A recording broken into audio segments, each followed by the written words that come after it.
good to be back in the house of the Lord. Hallelujah. Praise the Lord. Praise the Lord. Are you happy tonight? Are you sure? All right, thank you. First of all, I'd like to say thank you to the youth leadership team. And last week, Brother Pyangno called me and invited me to preach God's word for tonight. And without thinking anything, I just say, okay. And later, I regret it. Because tonight is actually English-speaking service. So I'm not just little, I'm a lot nervous in front of you guys speaking God's word in English. So it's been a while for me to speak in English, but I will try my best. Amen. I'm also thankful to the leadership of the church, the pastor, all the pastor and the pastoral team, the church elders, leaders, and all the fathers and the mothers, parents. Thank you all for coming over here for the youth service. Say to yourself, all the parents, say to yourself, I am so good tonight. I'm so blessed tonight. Amen. All the fathers and mothers, you are so good and you're so sweet coming over here in the youth service, right? You could just, sit back on the couch at home and watch live or maybe some kind of shows or movies or whatever you want to watch, but you choose to come. Amen. And it's really a blessing for the younger people, for the new generation, and for the youth. Because of our parents, you guys, the youth, because of our parents, we are here. And before that, because of God, we all are here. And because of our parents, we come to United States. Because of our parents, some of you guys are born here in the United States and you become citizen, right? How many among the youth, how many of you born here in United States? Can I see your hands? How many of you born here in the States? Not that much. Okay, how many of you born in between Burma and US? I would say Malaysia, India, wherever, Thailand, where you come from. Higher, a little bit higher. Okay, good. How many all the rest are born in Burma then, right? In India or somewhere? Okay, good. So we are mixed generation, right? We are mixed generation. So I think most of our parents and our brothers and our sisters were born like me in Burma, and we speak Zomi, and we love Zomi, we love Zoan, we love Gatam, Vaimim, we love all those things.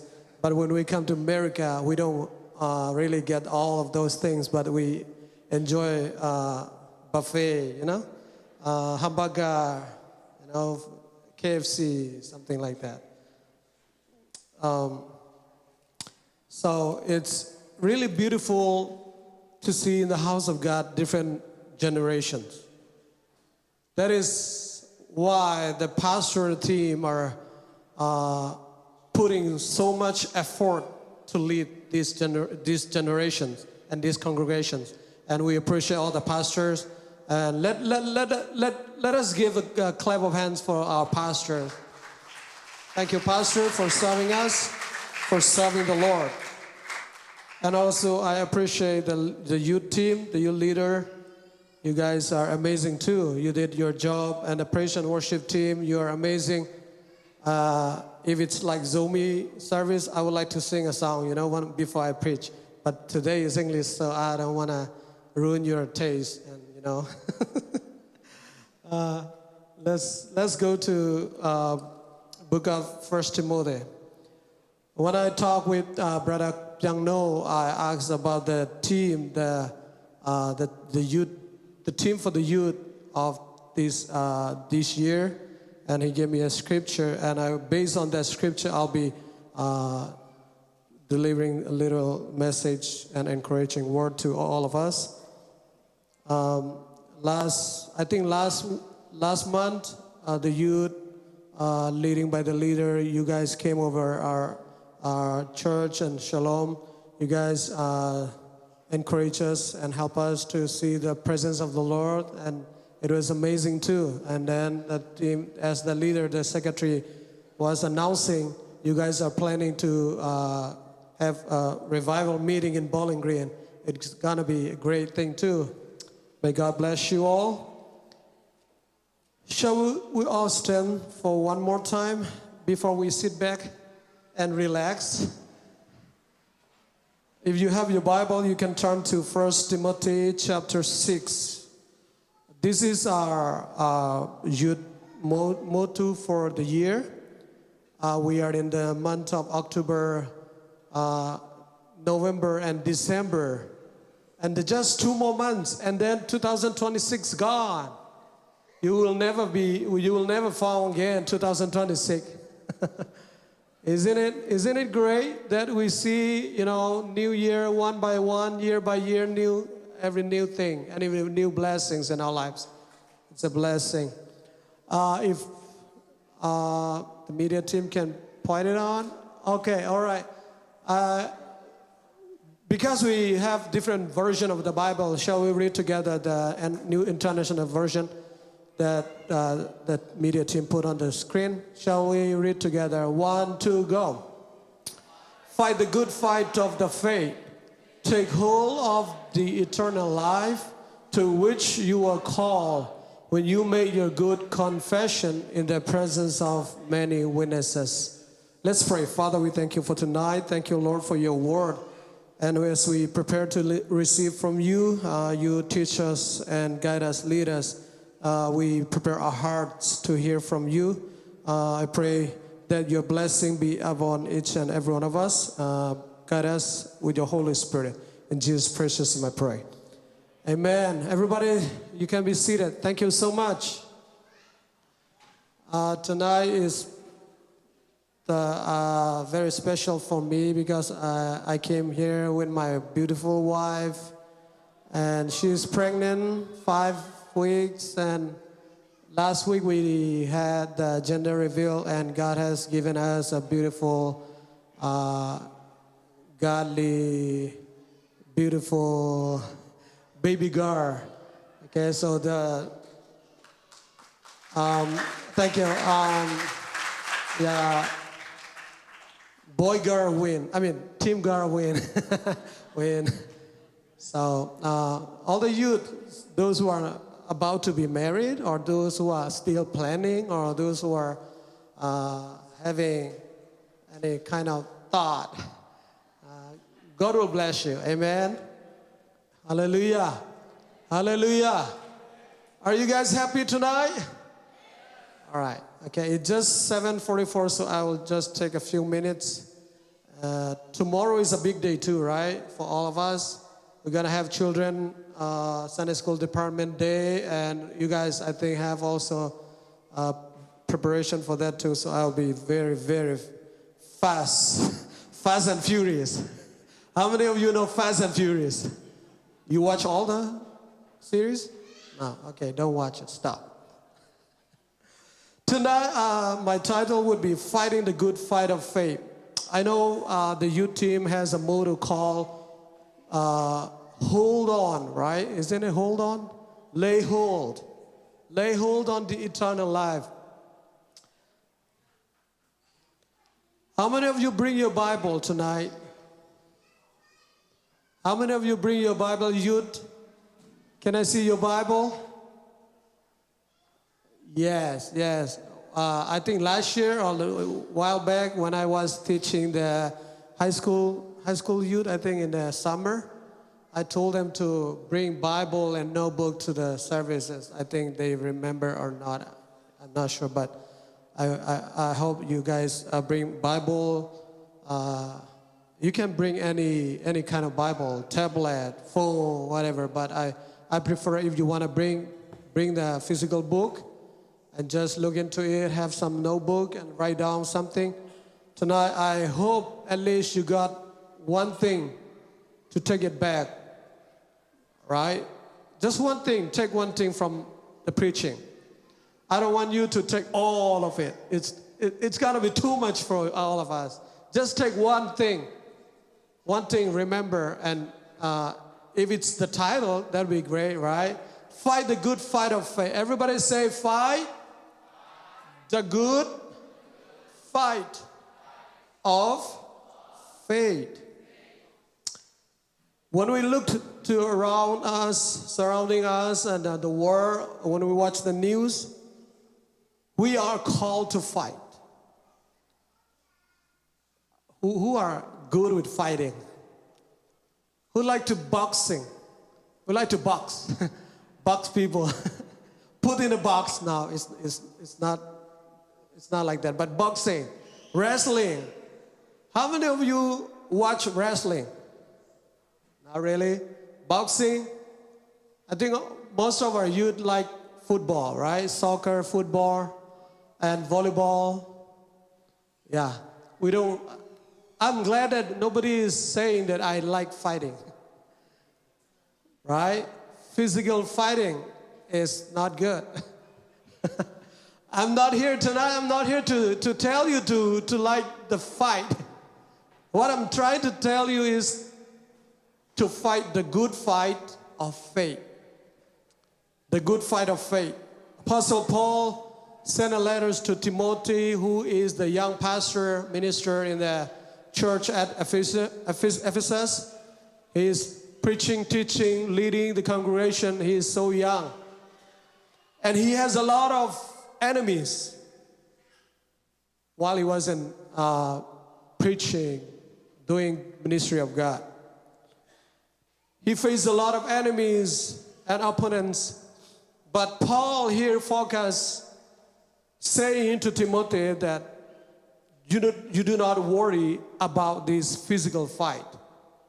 Paul is warning and helping and encouraging him to fight the good fight of faith, which is a spiritual fight. Right now we are in the world, we are having and confronting a lot of fight, which is not really, political fight. We have a lot of political fights, a lot of economic fights, right? Physical fights. But tonight I would like you to focus on the spiritual fight. We don't see the spiritual fight. This is a fight of faith. Tell your friend, it is a fight of faith. Faith. It's not a fight. It's not a fist fight. It's not a fist fight. Right? We are in the battleground. If you are Christian, if we are born again Christian, the day you are born again, you are fighting against something spiritually, which is the devil, the evil, which we cannot see with our physical eyes. That's why Paul is encouraging Timothy in 2 Timothy 2:3. He said, endure hardness as a good soldier of Jesus Christ. We are the soldier for Jesus Christ, for the church of Christ. We are not just people. We are not just ordinary member. Right? Are you? Are you a good soldier of Christ? Whenever I raise a question, I think the youth should answer something in your heart, right? Because our parents may not get the answer or may not get the questions. So mostly I'm asking the youth, are you the good soldier for Christ? We are in a spiritual battleground. The battle is real. We are in a war. We are not in a war with President Trump. We are not at war with the other country. Our war is more dangerous than that. The war that we are fighting right now is the spiritual war, and we cannot see. If our spiritual eyes are not open, we will not know what we're fighting. If we do not know what we're fighting, do you think we're going to win? No way. Nah, you're not going to win. You're going to lose before you fight. Before you step up to fight, you're going to lose.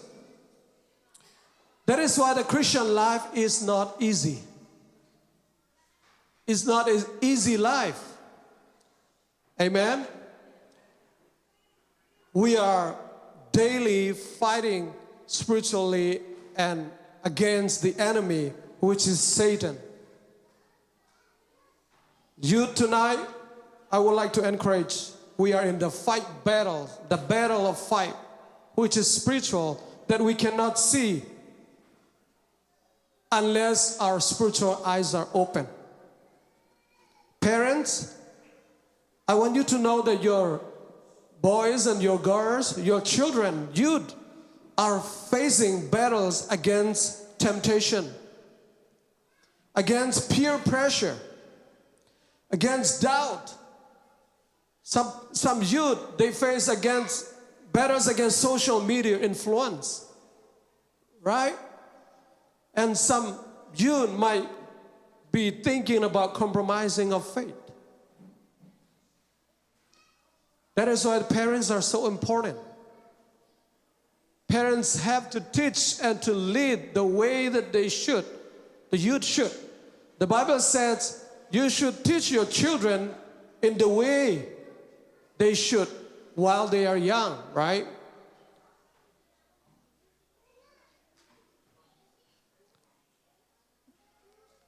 Tonight, youth, we are fighting against which we cannot see. But I would like to encourage that we will win this fight.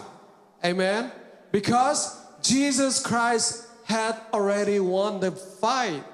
Hallelujah. But you might ask a question, sir, if Jesus already won the war and the fight, why do we need to fight? Right? Is it a good question? Yes. We are here on earth. We are not there yet with Jesus Christ. To be with Him in the final celebration, we have to keep pushing. We have to keep on going, keep fighting until we get the eternal life. Hallelujah. Amen. Do you know who is the enemy that we're fighting? Ephesians chapter 6 verse 12 says, we wrestle not against flesh and blood. That means the people we see right now, we are not enemies. Say to your neighbors, you are my friend, you are not my enemies. The church or the people that we can see with our own eyes, they are not our enemies. They are not our competitors, right? Is that right? We are not competing with other Christians, our fellows. They are our brothers and sisters in Christ. But our enemy, according to 1 Peter 5:8. 1 Peter 5:8 says like, be sober, vigilant, your enemy, the devil. Our enemy is the devil. Just say to your neighbor again, my enemy is not you. We have the same enemy, who is Satan, the devil, Migilopa. Devil is the ultimate opponent or enemy for all of us. Then why Christians are fighting?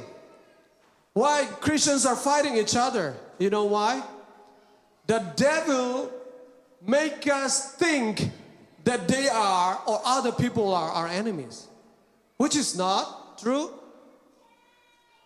The devil is so clever.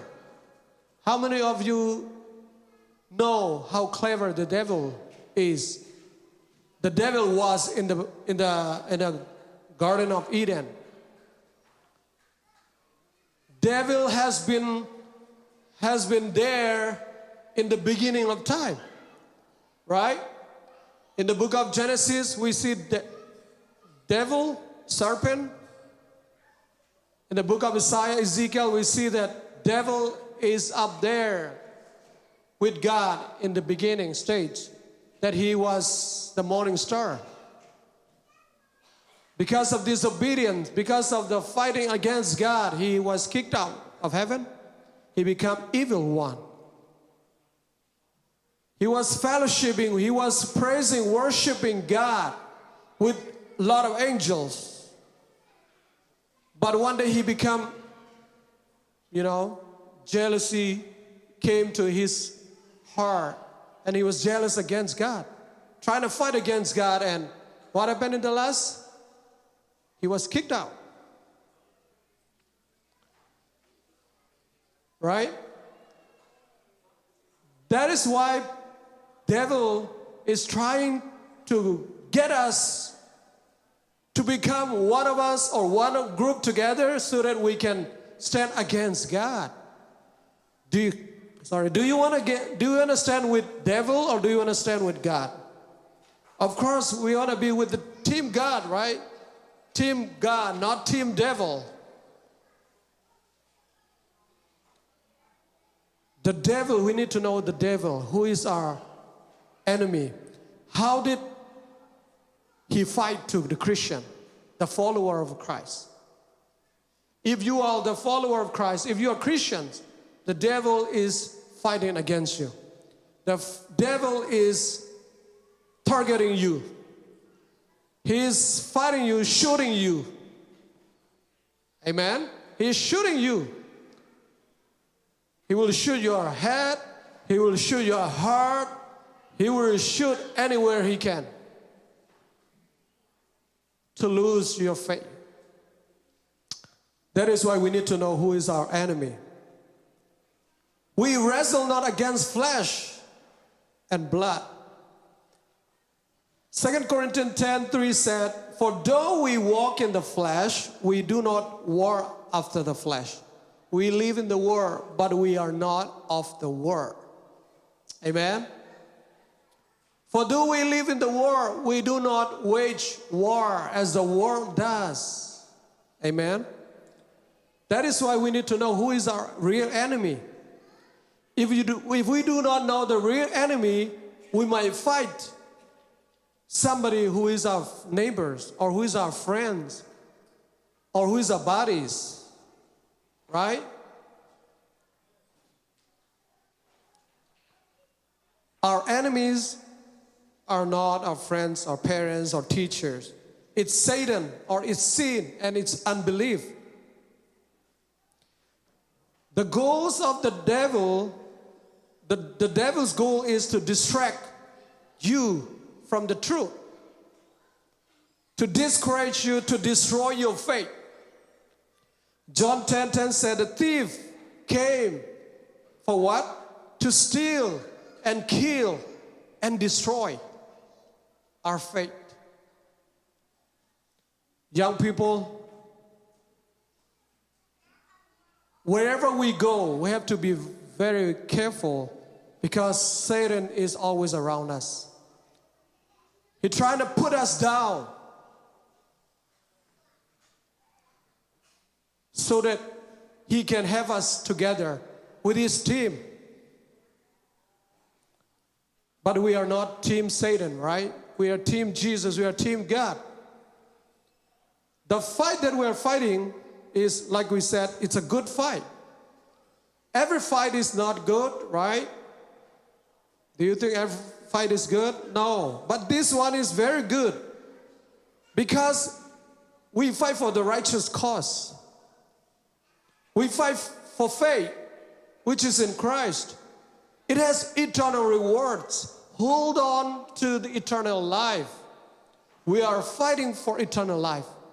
We are fighting until we get the rewards, which is eternal life. And also we are not fighting alone. That is why this is good fight. right? We are fighting together. We are fighting with Christ. Amen. Actually, this battle, this war has been won already, like I said.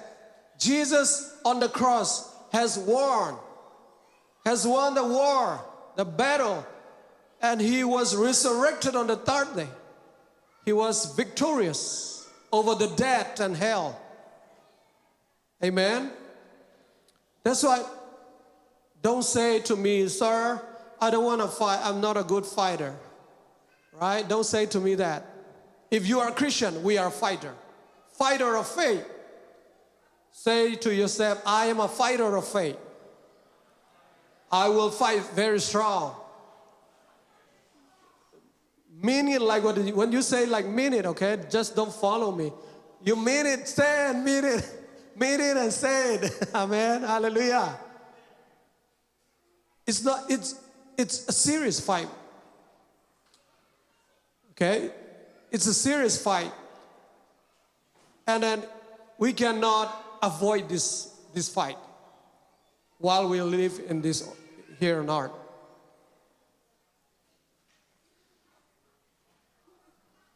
Let us look a little bit about this 2 Corinthians chapter 10, verse 3 to 5. Okay, shall we read together? For do we live in the world? We do not wage war against the world does, as the world does. The weapons we fight are not the weapons of the world.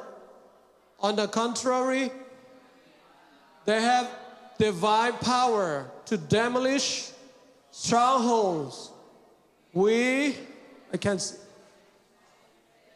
Every pretension that sets itself up against the knowledge of God, and we take captive every thought to make it obedient to Christ. Could you please change to KJV version? This is NIV, so I'm not familiar with this version. KJV is strong because I'm holding KJV here. I'm not really a KJV guys, but I'm KJV. I have KJV. Right, in the King James version. Do you have the King James version, or I'll just read from my Bible? Okay. All right.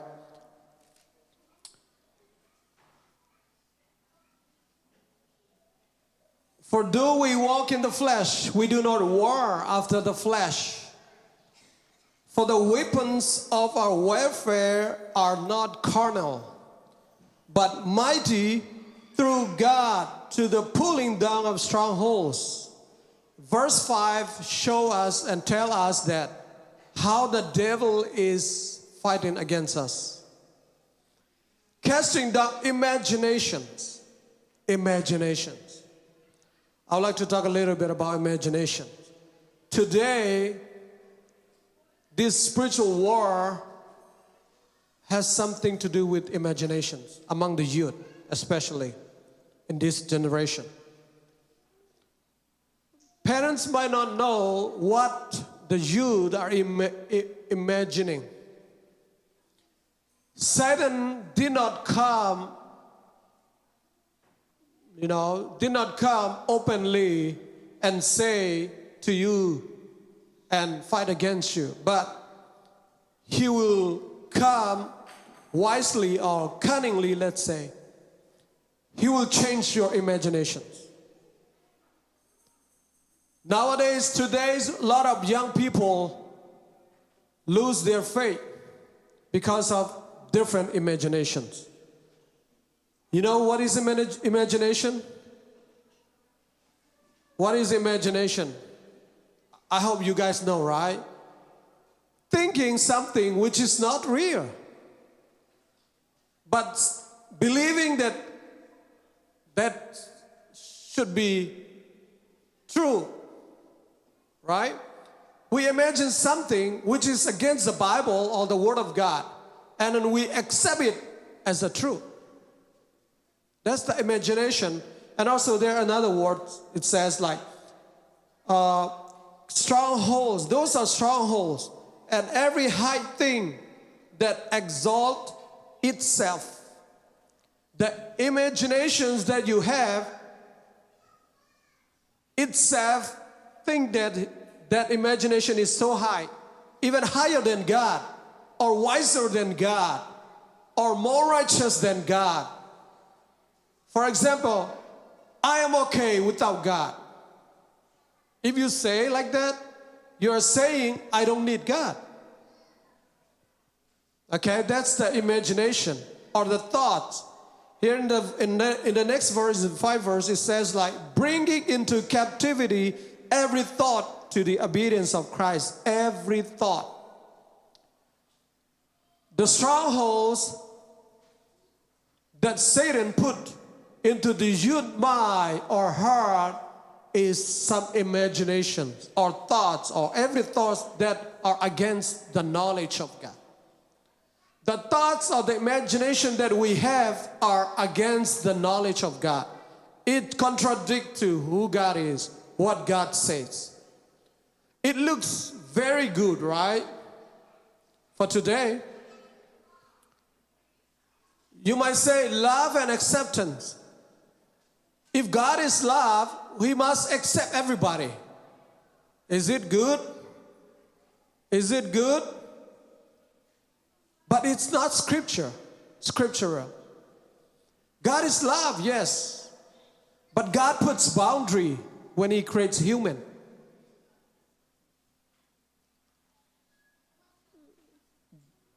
God loved every man or every woman or everybody because He created us with His own image.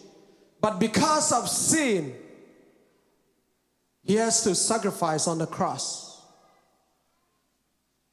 If we do not believe on Jesus Christ and accept His salvation, the gospel, we are not connected with God anymore.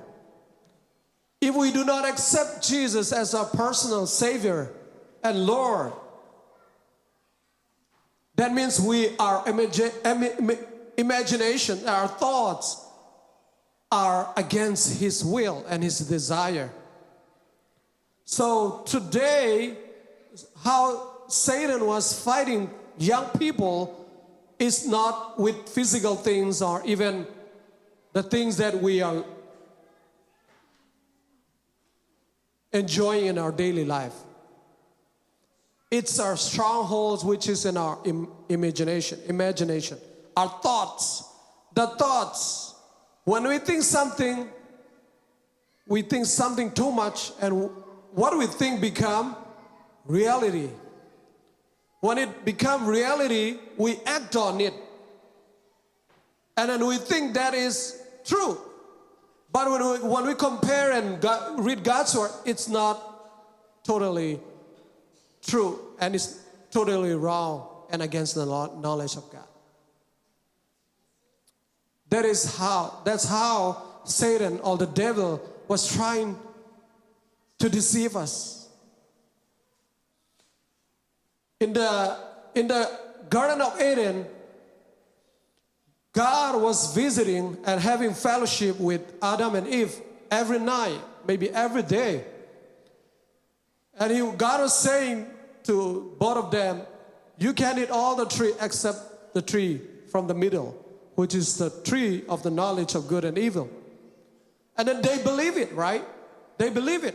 And God said, whenever you eat the fruit, you're going to die, right? That's what the Bible says. But when Satan comes, what happened, Satan twists the word,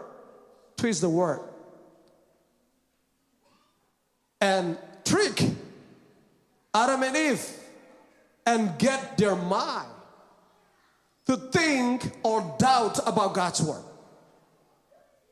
These days, Satan is putting seed of doubt among the youth in their idea. The idea about God. Is it God real? When we say God is love, is it supposed to love everybody?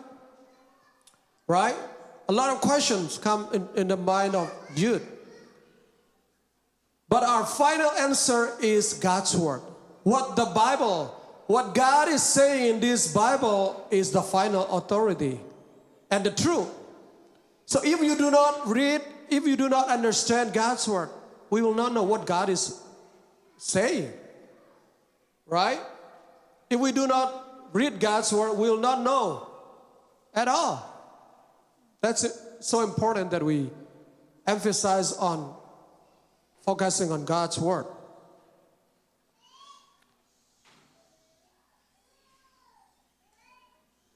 So, how are we going to fight? Let us turn to the book of Ephesians. Ephesians chapter 6. We all know that it talks about the spiritual warfare, and it talks about the armor of God. Can you put on the screen Ephesians chapter 6, verse 10?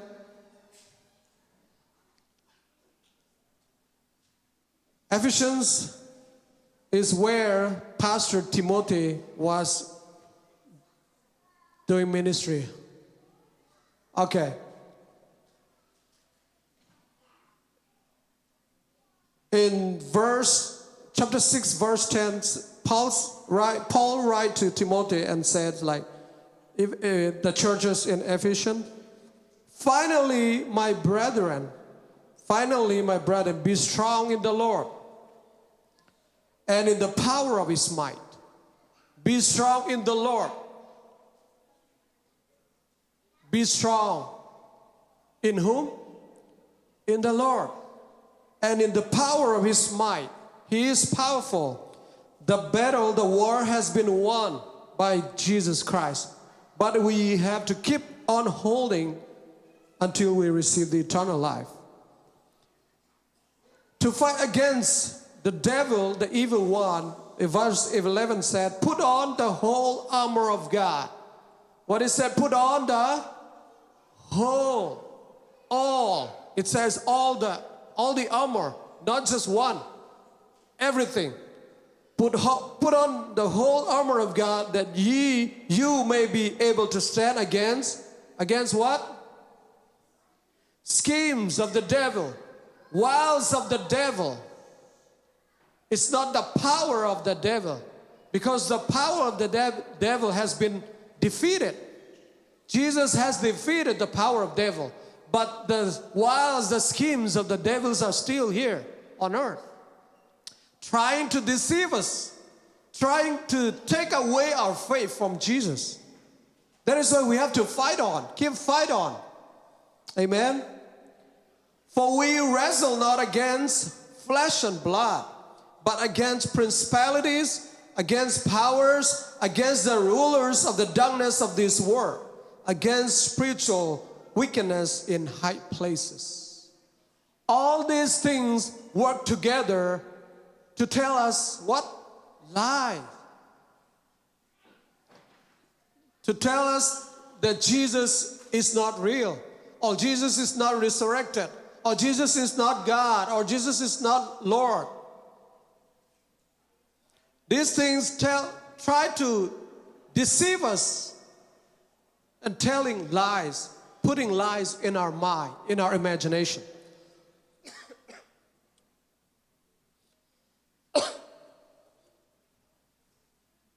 Wherefore take unto you the whole armor of God, that ye may be able to withstand.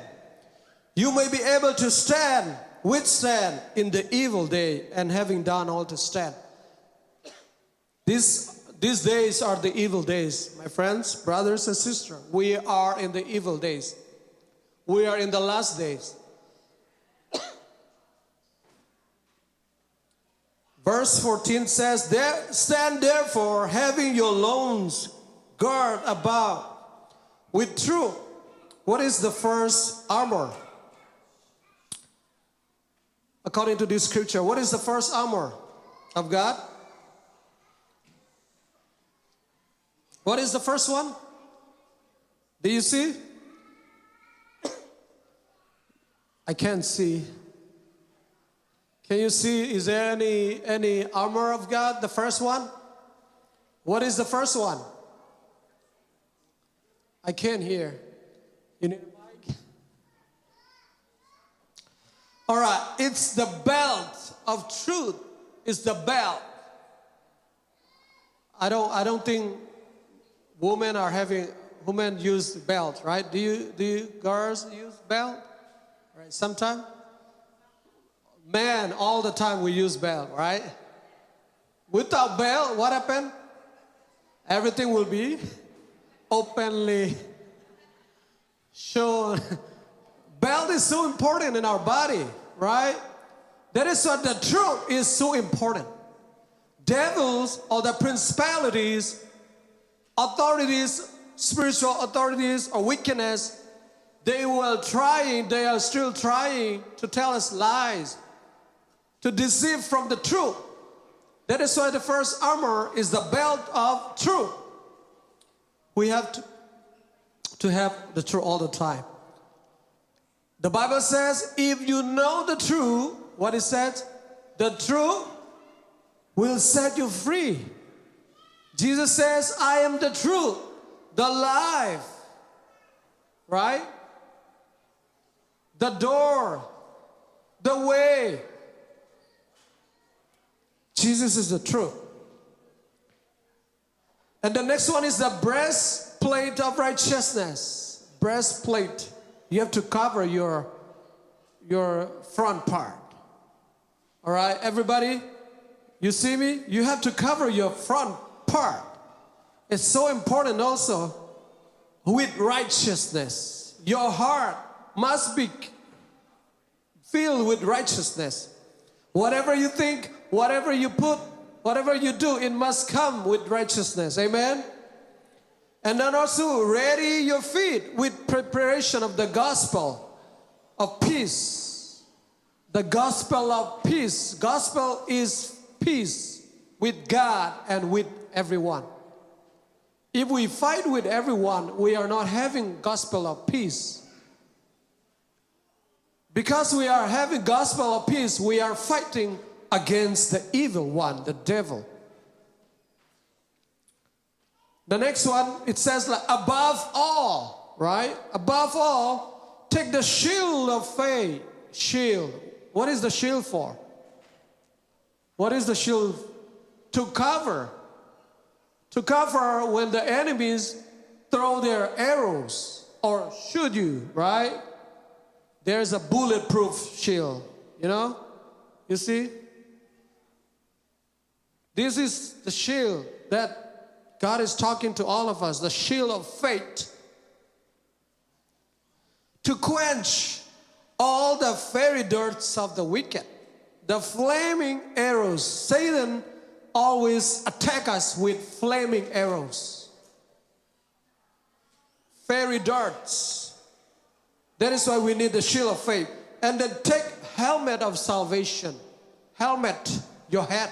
Cover your head with salvation. Thoughts should be covered all the time. And last one is the sword of the Spirit. What is the sword of the Spirit? It's the Word of God. In these armors, we have two different kinds of armors. Number one is defensive armors. Okay, defensive. What are defensive? Belt of truth, breastplate, and then boot, gospel boot, right? And then what else? The shield of faith. And the helmet. These are the defensive armor.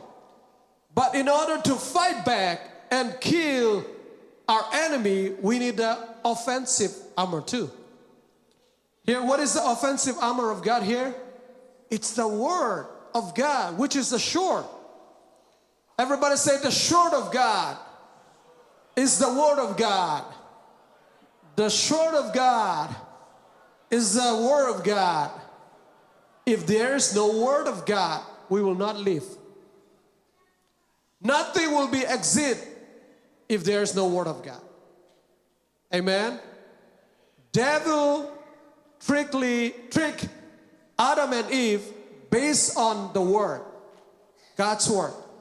And that the same devil come back in New Testament and face Jesus, right? In the wilderness. And face Jesus, you don't underestimate the devil, our enemy.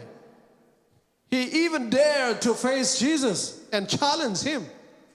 If he challenged Jesus, we are so easy to be challenged. Are we not? Right? It's going to be so easy. That is why we need to be alert all the time. We need to have the whole armor of God in order to stand against the wiles of the devils. Hallelujah. Shall we all stand together? I want to close my message for all of us tonight. We have to fight together. Let us fight the good fight of faith.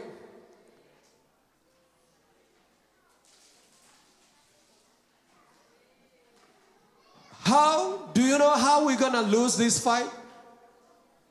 Fight of faith.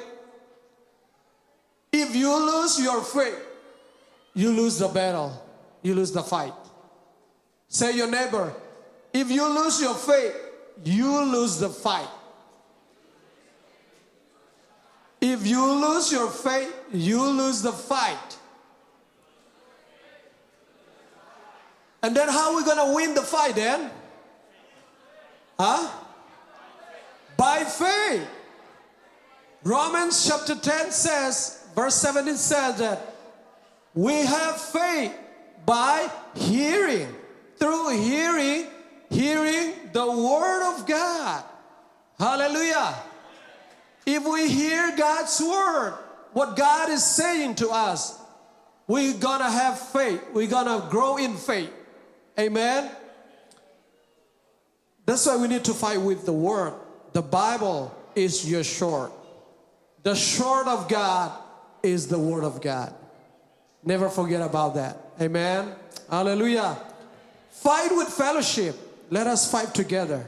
Stay close to godly friends and mentors. Youth, I encourage you to have mentors. Here we have pastors, elders who are able to guide you in your life. Try to get one mentor in your life who will be praying for you, guiding in your spiritual journey. Fight with purpose. Amen. Fight with purpose. Remember what you are living for. We have to keep on holding eternal life until we get that. Amen. We have to fight with hope. No matter how tough life is, we have to keep on going. Amen. The victory actually is already won.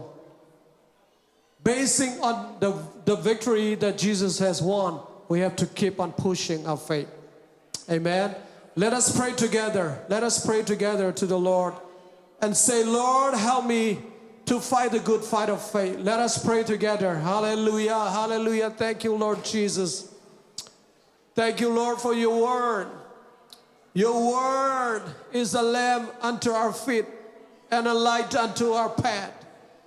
Oh Lord, your word is our sword. Yes, this is the armor that we would defeat our enemies, Lord Jesus. Hallelujah. Thank you, Lord, for tonight. We need your guidance. We need your power. Thank you, Lord, for having won the victory. The war has been won by you on the cross. And you have defeated the devil. And the devil will be fighting against us, but he will never defeat us. Lord, thank you, Lord Jesus, for teaching us your word. Lord, help us to take hold the whole armor of God so that we will stand and withstand against the evil days, which is right now we are in the evil times, evil days. We are living the end times. Lord, help us to stand firm on your word. Help us to know you more, and Lord, help us to bring all the strongholds down, all the imaginations, every other thought into the captivity before you, Lord Jesus. I pray for the youth here tonight. I pray for all the parents. I pray for the ministers. I pray for the leaders over here in the church. Bless us, Lord Jesus. Help us to fight against the evil ones. Help us to fight together with fellowship. Friends, brothers and sisters. We are not enemies. We are friends. We are brothers and sisters. We are the one that you saved us, Lord Jesus. Thank you, Lord, for the blood that you shed for us. Thank you, Lord, for your sacrificial life, sacrificial offering on the cross. I pray all of us that your blessing be up each and every one of us as we depart from here. Your mighty hand will be upon us. Lord Jesus, I pray for the youth, especially the youth. We are fighting against the evil ones. And the evil is trying to deceive us from the truth. And the evil is trying to tell lies, to put seed of doubt in our mind and our heart, so that we'll be away from you, Lord. That's why, Lord, I pray for the youth. Let your mighty hands be upon them and guide them. Teach them the way we should live.